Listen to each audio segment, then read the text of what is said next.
what you have to replicate from the Winnipeg game here, and I was with another 10 us when ahead.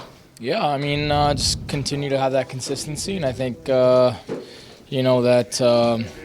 on a bone mentality, and just try to wear them out. Obviously, they played last night, want to get off to a good start, and that could be a key. Do you feel like the efforts have gotten more consistent of late? Like you've beaten some good teams like the Jets and Jersey in recent years. Like, how would you say that the efforts have evolved since the start of the season?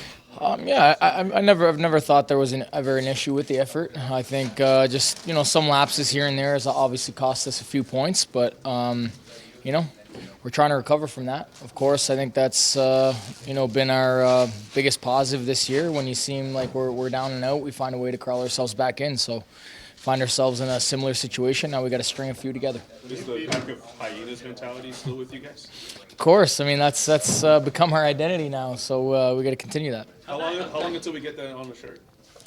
I don't know. Who knows? I might have to, we might have to start selling it at the Dome, and proceeds go to charity. I don't know. We might be coming up with something. How did that come into your head in that moment? I read it somewhere. I was reading an article. I can't even remember what it was about, but I remember reading the quote and being like, that kind of resembles our team, and we certainly, it was meant to be a little humorous at first, but it's turned into a bit of a reality. So it's not a Lion King reference? It's not. No. It just came from an article, and really liked it. I mean, is it a Lion King reference? I couldn't even tell you. I mean, there's hyenas in the movie. Yeah, there is. But I don't know if anyone says that directly. I think maybe I just made it up myself. I don't know. I just have to take all. I have to take all the credit for it. I mean, a little scar at the end. Yeah.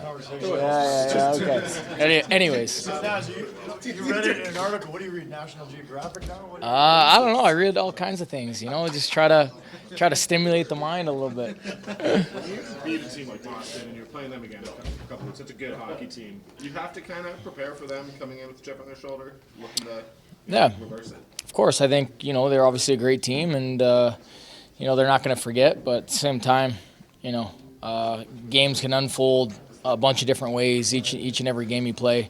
That's the great thing about hockey. There's always different variables, and no shift is ever the same. So we've done our homework. I'm sure they have too. It should be a good game.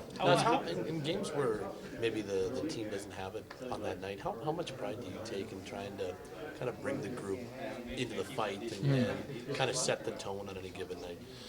Yeah, I take a lot of pride in that. I mean, obviously, it's how you become a good professional, and throughout the course of the season, it's long. So majority of the time, you are probably not going to feel your best, and you got to find different ways to engage in the game and contribute. So just trying to lead the way. Is that part of leadership for you? Is that kind of one of the ways that you lead? Yeah, of course. I think that's just way you should lead in general. I think any veteran player understands that.